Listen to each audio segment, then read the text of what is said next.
Welcome back. You can't sleep? There's a survey that was recently conducted online by the Harris Poll on behalf of Eisai Inc. and presented at the 2019 World Sleep Congress.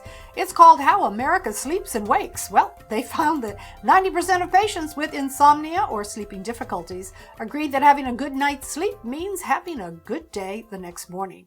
Dr. Phyllis Zee is the Chief of Sleep Medicine with the Department of Neurology at Northwestern University, and we're going to talk about that survey. Welcome, Dr. Zee. Well, thank you very much.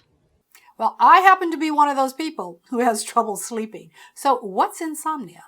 Insomnia is chronic symptoms of difficulty falling asleep, staying asleep, or waking up feeling that your sleep is just not refreshing, and that it's associated with chronic problems with daytime functioning or impairments in your ability to function during the day, or that the sleep problem is causing you enough distress. But what causes it? Is it something that comes with age, or are there other factors that come into play?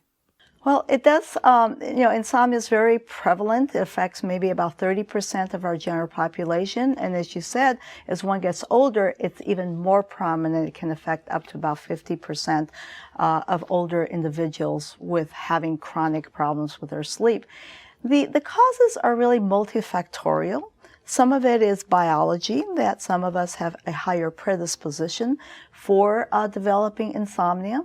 There are also lifestyle factors or behavioral factors that can also contribute and, very importantly, I think, perpetuate the problem with sleep. So insomnia is not normal? Insomnia is not normal. That's why it's a disorder. It's and as we know, not only does it affect your quality of your sleep, but having good quality sleep is so important for daytime functioning, and also for your health overall. There's a lot of data now evolving showing that the lack of sleep or chronic sleep problems can lead to things like diabetes, high blood pressure, heart disease, and even some recent studies that fragmented sleep early on can be a risk factor for things like Alzheimer's disease.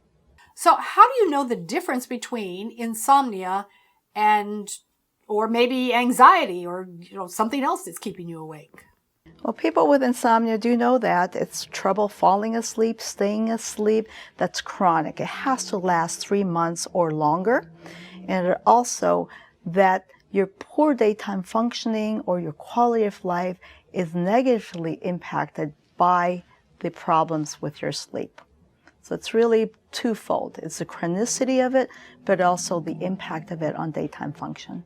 Well, so not sleeping is certainly going to have an impact on your ability to function during the day. What would you suggest as a doctor? I mean, we hear a lot about sleep hygiene? Yes, sleep hygiene can be very useful, and that's basically maintaining a regular sleep-wake schedule,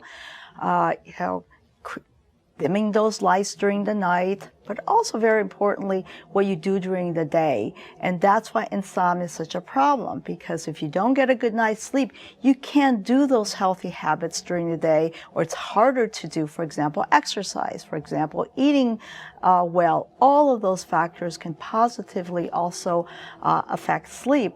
I think what the survey that was commissioned by Eisai that we're talking about is really important, that it also shows that it doesn't only affect the individual with insomnia, but it has very important effects and impact on those who live with individuals who suffer with insomnia, that their daytime performance, their quality of life is also affected. And for more information?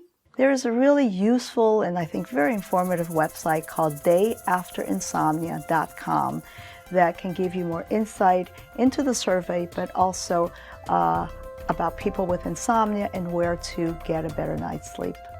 Dr. Zee, thanks so much for joining me. Thank you. There's more to come on Talk with Audrey. I'll be right back.